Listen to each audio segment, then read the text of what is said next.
Assalamualaikum warahmatullahi wabarakatuh. Nama saya Fahmi Diniar, kelas 10 IPS 4, sekolah SMA Negeri 1 Ciseeng. Di sini saya akan menjelaskan tentang manusia purba atau masa praaksara. Di berbagai belahan bumi telah ditemukan beberapa fosil manusia purba, tapi ada yang spesial nih kalau buat negara kita. Ternyata di Indonesia udah ditemukan 8 macam fosil manusia purba loh. Dari 8 fosil ini, masing-masing memiliki penamaan dan ciri khas tersendiri guys. Nih buat nama-namanya, coba kamu cek gambar di bawah ya. 8 jenis manusia purba Indonesia. 1. Megatropus Paleojavanicus. 2. Pictropus mojicatensis. 3. Pictropus erectus.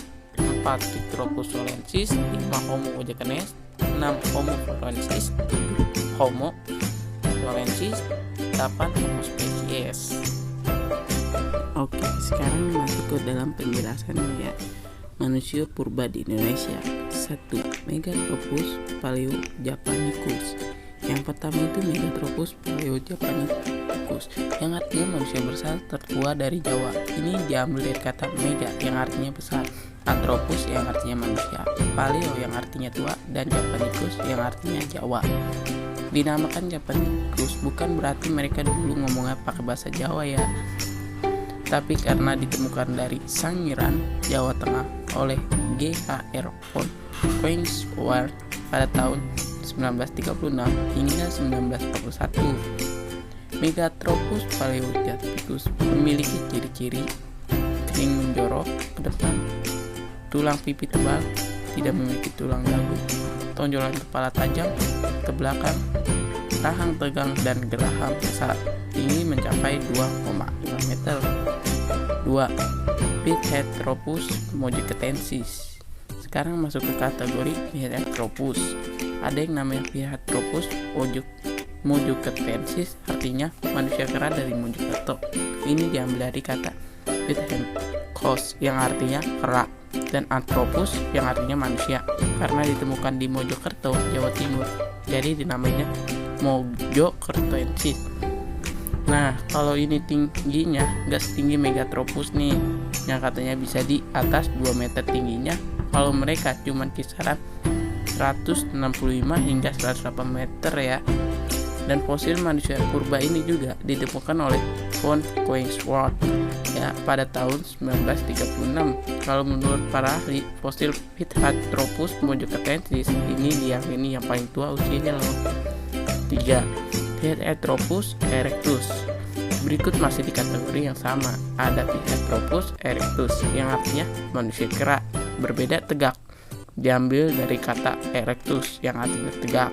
Kalau yang ini ditemukan oleh Eugene Dubois pada tahun 1891 ya guys, di Lembang, Bengawan Solo, Jawa Tengah. 4. Pithecanthropus solensis. Terakhir untuk yang ketiga dari kategori Pithecanthropus ada namanya Pithecanthropus solensis ya. Ini ditemukan oleh von Koenigswald juga nih barang kawan-kawannya pada tahun 1931 di desa Andong, Jawa Tengah. Buat yang sudah nebak, bener banget nih, kata solensis artinya Solo. Iya, jadi kata kalau diartikan Pithecanthropus solensis adalah manusia kera, berbeda tegak dari Solo. Ciri-ciri Pithecanthropus manusia kera. Yang pertama, Pithecanthropus mojicatensis, kening tebal dan menonjol, tidak memiliki tulang dagu, alat punggungnya. Kedua, Pithecanthropus erectus, tidak memiliki dagu, hidung lebar, dan leher tegak, rahang menonjol ke depan. Ketiga, Pithecanthropus solensis, tengkorak lonjong, tebal dan padat, rongga mata panjang. Yang kelima, Homo mojicatensis. Kali ini kita masuk ke kategori ketiga nih guys, kategori Homo yang artinya manusia. Jadi sebutan bukan manusia kera lagi ya. Yang pertama ada Homo mojicatensis, yang artinya manusia dari wajah. Ini karena fosilnya ditemukan di desa Wajak, Jawa Timur oleh Van Richthofen pada tahun 1889. Fosil Homo mojicatensis ini merupakan fosil pertama yang ditemukan di daerah Asia. 6. Homo florensis. Lalu ada yang kedua, ada Homo florensis yang artinya manusia dari Flores. Ini karena fosilnya ditemukan di Pulau Flores, Nusa Tenggara oleh Peter Brown pada tahun 2000. Jadi masih agak amat lah ya dibanding yang lain. Penemuannya sempat jadi obrolan juga loh bagi para ahli, karena dibilang bisa jadi Homo florensis ini yang merupakan nenek moyang orang Indonesia. Tapi uniknya beberapa ahli menyebut fosil ini sebagai manusia atau hobbit karena tingginya cuma sekitar 1 meter. 7. Homo solensis. Yang ketiga, ada namanya Homo solensis yang artinya manusia dari Solo.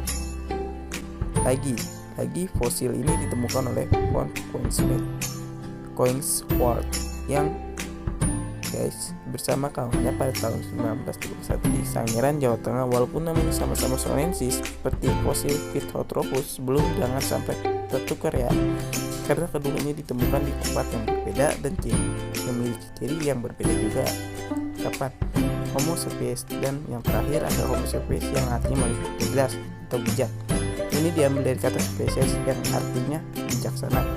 Ayo, udah bisa nebak belum kira-kira menemukan fosil siapa? Benar banget ya, fosil Homo sapiens ini ditemukan oleh von Koenigswald juga dan kawan-kawannya pada tahun 1931 sampai 1934. Untuk Homo sapiens ini sebenarnya kategori umum gitu guys. Jadi Homo sapiens, Hodgkiness, dan Florensis termasuk Homo spesies juga.